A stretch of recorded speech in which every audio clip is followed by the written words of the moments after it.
Amigos, qué bueno que continúan en nuestra sintonía. Momento de nuestra entrevista central de este lunes. Tenemos aquí al senador por la provincia de Barahona, en representación del Partido de la Liberación Dominicana, José del Castillo Sabiñón. Buenos días. Buenos días a usted y sobre Senador, todo, bienvenido. evidentemente, a los que lo siguen en la mañana. Gracias. Un Hicimos placer. levantar temprano hoy lunes. Sí, Usted hombre. se levanta temprano a hacer ejercicio y eso también. Me da brega a veces, pero aquí estamos. Sí, bienvenido, bienvenido. Senador, cómo está el Congreso en la actualidad? Ustedes tienen una papa caliente con el tema de la Cámara de Cuentas, porque una vez despache la Cámara de Diputados, le toca a ustedes hacer la función de juez, ponerse la toga y el birrete, en caso de que se proceda a un juicio político. ¿Cómo está hoy Sí, día eso? primero habrá que ver en qué deriva el proceso que se está siguiendo en la Cámara de Diputados. Eh, Hay una comisión que preside el diputado Genaro Lanza, que dicho sea de paso fue la misma que evaluó inicialmente a los miembros de la hoy Cámara de Cuentas. Es decir, ellos hicieron una preselección y sometieron las ternas En este a caso la ellos son fiscal y consideración parte, del no decir Senado. juez. Bueno, yo para contextualizar un poco, porque al final de cuentas es atribución del Congreso producir esta designación cada 4 años. Y bueno, ellos están investigando, ya veremos si instruyen un proceso de juicio político y lo someten a la consideración del Senado. Lo cierto es que hay elementos, por lo menos que han minado la credibilidad de la Cámara de Cuentas y que evidencian una crisis institucional, sobre todo interna, entre sus miembros, que ha dejado mucho que desear. Entonces, yo creo que el papel del Congreso, en gran medida, no es solo designar, sino también darle seguimiento al desempeño de los designados. Tenemos un papel de fiscalización. En este caso, evidentemente, la Cámara de Cuentas es un extrapoder, o sea que por eso la única vía, digamos, de producir esto es la que está siguiendo el Congreso, que pudiese derivar en un juicio político. Nosotros estamos a la espera de ver el resultado de esta investigación, de determinar, ¿verdad?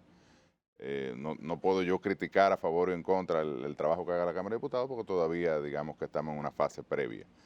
Pero esperemos que se produzcan las investigaciones del lugar y que entonces la Cámara decida si procede o no con el juicio político. Bueno, cómo se ve, senador? ¿Usted qué observa que pudiera ocurrir ahí? Porque esto está como muy tranquilo. Además de, caramba, el mismo que eligió a través de la Cámara de Diputados que hizo el informe, que estuvo presidiendo esto, Bueno, el que preside la misma aunque a comisión. decir verdad, ellos sometieron ternas. Al final de Sí. cuentas, quien produjo una elección finalmente fue el Senado. Yo, de hecho, formé parte de la comisión en el Senado, tanto de la Junta Central Electoral como de la Cámara de Cuentas. Mira, cuando tú ves un presidente de una Cámara de Cuentas que va a un programa de televisión nacional Mm. y dice que el Pleno viola la ley, ahí hay elementos más que El propio suficientes. presidente. Exacto. ¿Y que él es un preso digamos, político? que a confesión de partes, relevo de Perdón, pruebas. preso de confianza, porque dijo, ¿verdad? Sí, pero bueno, lo más grave, porque son expresiones, ¿verdad? Pero lo más grave es decir que el Pleno viola la Ujú. ley y que no, como que no puede hacer nada con relación a eso. Entonces, ya a confesión de partes, relevo de pruebas. Entonces, yo pienso que por lo menos hay que profundizar en una investigación y determinar estos elementos que han salido a la luz pública, porque es el propio presidente de la Cámara de Cuentas que lo ha traído a la luz pública. Y evidentemente hay todo un ambiente, digamos, de informaciones informales donde eh, hemos tenido conocimiento de los conflictos que se están dando ahí ¿Y adentro. se puede Entonces, hacer algo por esa evidentemente, Cámara de Cuentas? Porque todas las cámaras de cuentas de los bueno, últimos algo se 20 hará años o no se tiene, o sea, no me refiero a esta, sino con la institución, porque siempre hay un problema con la Bueno, Cámara de se ha Cuentas. Cuando no hay dicho, credibilidad, es problemas internos; cuando no hay sí, problemas pero yo internos, es no, tema... mira, se ha dicho que hay que modificar la ley, probablemente sea así, de hecho, la senadora Farideh Raful sometió un proyecto de ley de modificación.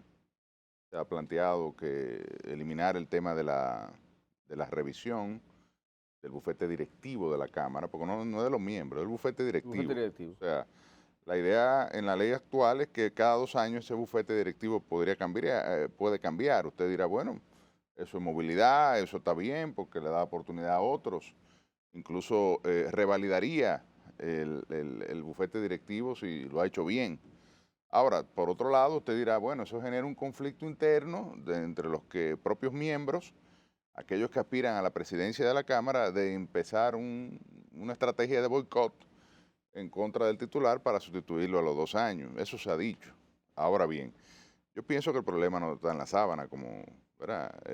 La ley ha funcionado para otras cámaras de cuentas que han sabido manejarse en el contexto de un órgano colegiado. Lo que a mí me parece es que la conformación actual y los conflictos que se han derivado de esa conformación, de verdad que han dejado mucho que desear en términos del comportamiento de los propios miembros de la Cámara de Cuentas. Senador, la iglesia ha pedido que ustedes se pongan la pila con el tema del El Código Penal yo estoy de acuerdo. dominicano. Yo estoy de acuerdo y he estado de ¿Va a acuerdo terminar el siempre. gobierno y no lo van a aprobar?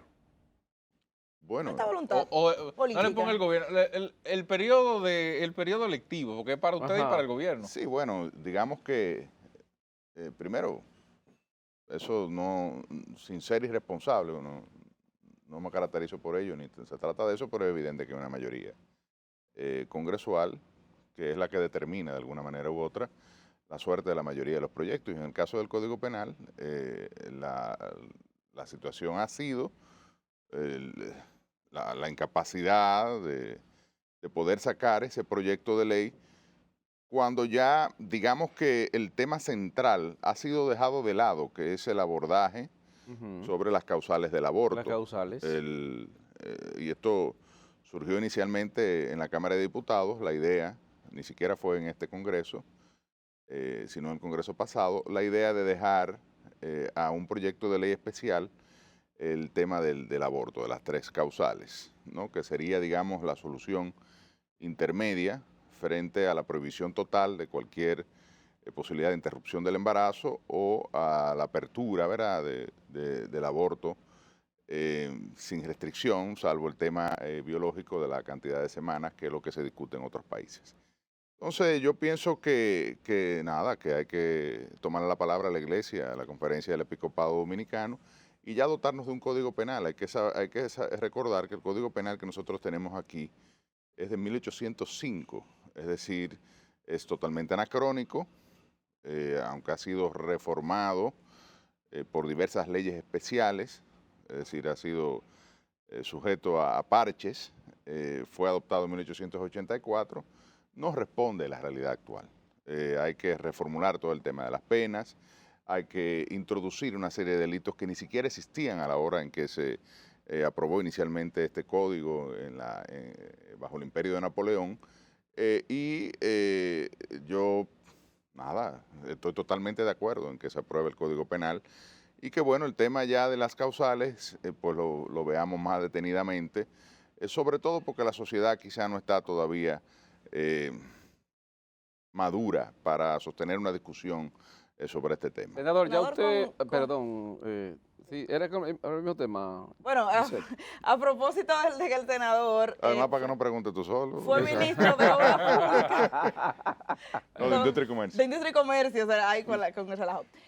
Usted fue ministro de Industria y Comercio, tiene conocimiento bastante de la ley de hidrocarburos y a través del gobierno se ha prometido en varias ocasiones bajar los precios de los combustibles con esta modificación. Sin embargo, recuerdo que en una ocasión usted dijo que no hay condiciones para que a través de esta modificación a la ley de hidrocarburos se logre bajar el precio. No, yo lo que he dicho es que el tema central en la estructura de precios, o sea, lo que más impacta en términos de lo que, ¿verdad?, la población siente es la estructura de impuestos. Bueno, y los márgenes, ¿no? Pero hoy en día cerca del 60% del precio de la gasolina lo constituyen impuestos. Entonces, evidentemente somos un país que no produce petróleo, no produce gas natural, estamos sujetos a las condiciones internacionales del mercado. Hay que reconocer que ha habido una situación inflacionaria que ha impactado la República Dominicana, pero que tiene un componente internacional importante.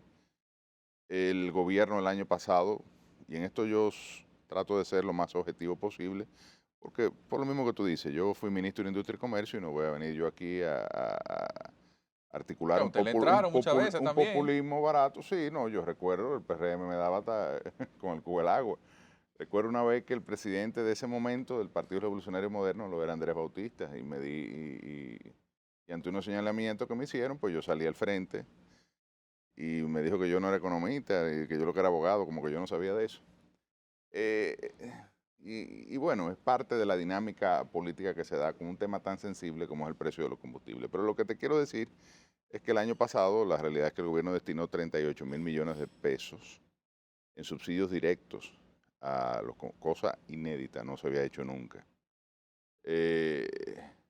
Algunos lo critican, otros no. Yo quizá, porque realmente es una cantidad de recursos considerables. Yo diría que los gobiernos del PLD, en el momento en que más se subsidió el precio, estuvo por los 3.000 millones de pesos bajo el mecanismo del fondo de compensación que sí, al año. Bajo el mecanismo del fondo de compensación que opera para, de alguna manera, no transferir la totalidad de las salsas a los consumidores. Pero entonces, el precio que tiene hoy el combustible pudiera entenderse que está al nivel que debe ser. pues yo O te sea, diría, porque siempre hablan de la fórmula, y que hay una fórmula ahí que es pública, pero nunca nadie la calcula, digamos, que o sea, no es tan pública ni tan fácil de calcular para un ciudadano común.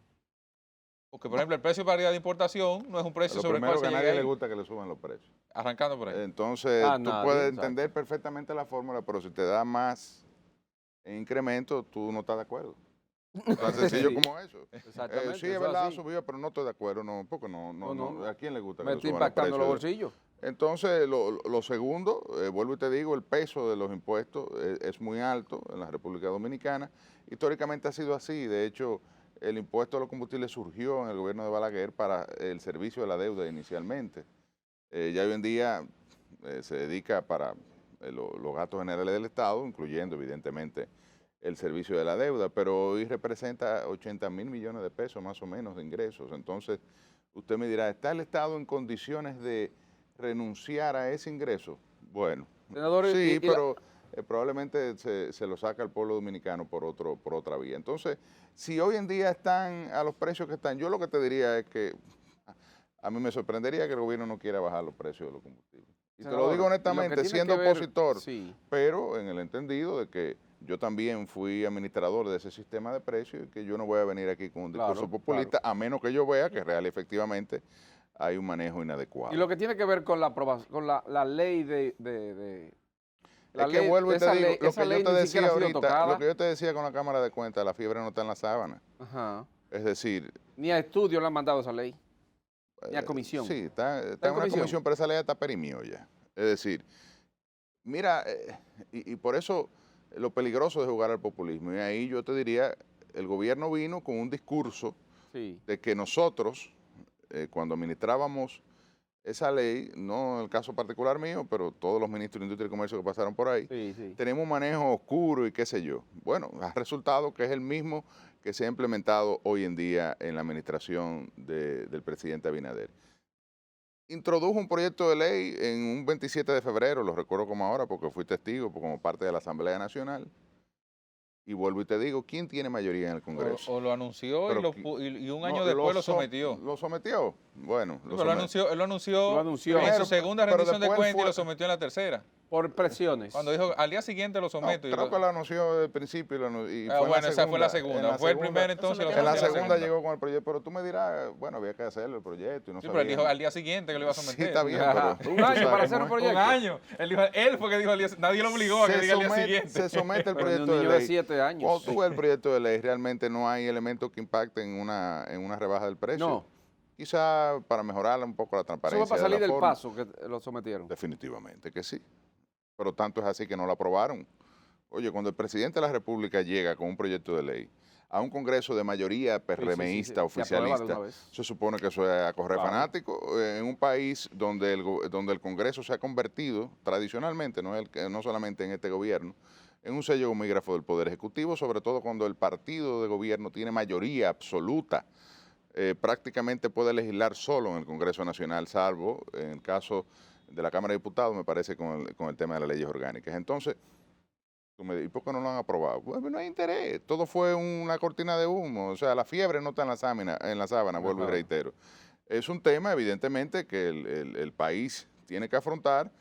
Tenemos una dependencia energética de los combustibles, no producimos este bien y efectivamente impacta de manera decisiva. De hecho, se ha calculado alrededor de un 40% de la canasta básica, es decir, y de los bienes y servicios de la economía, y en el transporte, y en muchísimos elementos, la logística, que es una cadena, ¿verdad?, de impactos que se generan a través del tema del movimiento, ¿no?, de los precios de los ¿Y combustibles. qué pasó con el gas natural? Recuerdo que había un proyecto, cuando usted era ministro, que los talleres tenían que acogerse a él para poder hacer las conversiones a gas natural y que también las estaciones de expendio del combustible Bueno, el gas tenían que natural regirse con unos niveles. ¿Qué 10 pesos le pasa? han subido. subió de precio, subió de precio. Pero se prometía que no iba a aumentar de precio Pero ¿y el gas cómo yo voy a natural. prometer que no aumente un producto del cual yo no tengo control? Es decir, si hay que abrir la tierra en Estados Unidos y en Rusia y en Dubái y en el Medio Oriente, o sea,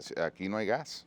O sea, como no hay petróleo, O en Colombia. no se refina muy poco. En el caso de la refinería dominicana de petróleo, que refina gasoil. Entonces, realmente, lamentablemente, vuelvo y reitero, ojalá fuera de otra manera. De hecho, hay algunas iniciativas y un contrato de exploración que firmó este gobierno de gas natural en la costa de San Pedro de Macorís. Esperemos que tenga resultados, pero mientras tanto dependemos de la realidad del mercado internacional. Eso es Senador, lo cierto. usted es parte del grupo con el que cuenta Abel Martínez, ya pasando a lo político electoral, desde que era aspirante a la precandidatura, cuando estaba el proceso de consulta. Sí, la verdad que fuimos de los primeros que lo Pioneros, apoyamos. en ese proyecto. Desde ahí usted le acompañaba y circuló el fin de semana, luego de un tuit de Humberto Salazar, que Abel Martínez le habría pedido la renuncia a Francisco Javier García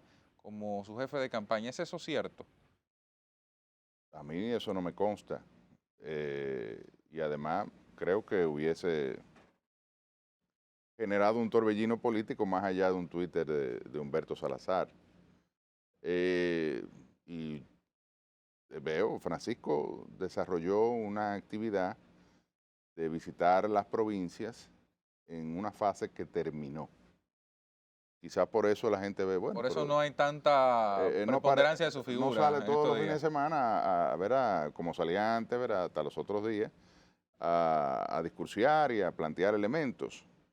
Sin embargo, entiendo que el compañero Francisco Javier García continúa en la coordinación de campaña, está desarrollando su labor.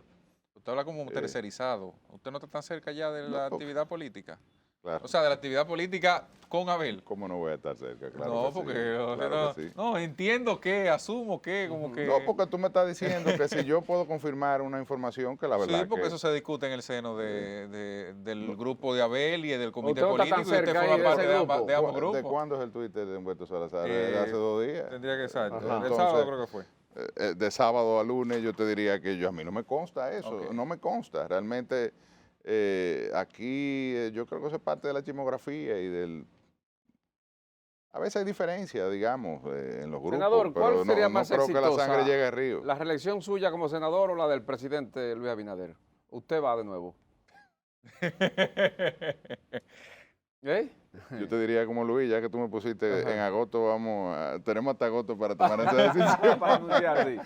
No, Sí. pero yo entiendo y de hecho es algo que, digamos que consta en los estudios de opinión que se hacen en la provincia y en los diagnósticos que se hacen. Nosotros tenemos una buena valoración en nuestra gestión. Y nos hemos concentrado sobre todo en una gestión orientada a el aspecto de representación, es decir, de los temas que tienen que ver con la provincia de Barahona. Primero, tengo una responsabilidad como ciudadano. Soy senador de la República, lógicamente, tengo una responsabilidad con el país, pero sobre todo con los que me eligieron. Entonces yo, y de hecho, quien ve mis intervenciones, y ahí están las redes, más del 90% de las mismas han sido sobre temas de Barahona. Reclamando obras, reclamando política pública, reclamando acciones que desarrollen una provincia que es una de las provincias más pobres del país y que de verdad, honestamente, yo en esto soy muy cuidadoso porque yo lo que quiero es que se hagan cosas en mi provincia y que el gobierno realmente transforme Barahona sin importar cuál sea la ¿Y la del bandería presidente política. entonces ahora, la reelección del presidente, será exitosa? En el caso de Barahona, la gestión gubernamental ha sido muy pobre. Sí, Ha sido muy son pobre. muy pobre. No, evidentemente que vamos a un proceso electoral donde el presidente parece que se va a lanzar de nuevo a la reelección. Nosotros estamos en un proceso de construcción de una alternativa encabezada por Abel Martínez. El Partido de la Liberación Dominicana, no hay duda de que es una estructura que tiene presencia en todo el territorio nacional e incluso, digamos que de las 3 o de las 4 organizaciones políticas que hablábamos ahorita, las mayoritarias, el PLD es el único que se mantiene activo durante todos los fines de semana en múltiples actividades por la estructura partidaria que nosotros tenemos. Y estamos desarrollando esta labor de promover a nuestro candidato Abel Martínez y evidentemente las candidaturas locales para las elecciones de febrero. Es evidente que febrero es una cita muy importante para nosotros garantizar la posibilidad de ganar las elecciones en mayo. Muchísimas gracias, senador, por Gracias esas a ustedes. informaciones suministradas. Un placer, de verdad que sí, estar aquí. Muchas gracias, senador. Bueno, señores, eran las declaraciones del senador del Partido de la Liberación Dominicana por la provincia Barahona, José del Castillo Sabiñón. Con sus informaciones llegamos a la parte final de esta jornada, agradecidos de que usted inicie sus días informado a través de Despierta RD. Gilbert Guzmán, Cristian Cabrera, Gisette Bueno, estuvimos con ustedes. Hasta mañana.